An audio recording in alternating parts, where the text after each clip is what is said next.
नमस्कार मंडळी, आज आहे रक्षाबंधन. रक्षाबंधनच्या सर्वांना खूप शुभेच्छा. आज आपण खरबूज बनवू. त्यासाठी मी मार्केटमध्ये मिळतो तो अर्धा लिटर चीक घेतला आहे.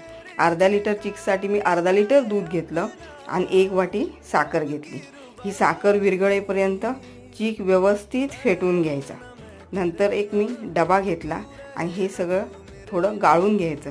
चीक रेडीमेड असतो ना, म्हणून तो व्यवस्थित गाळून घ्यायचा.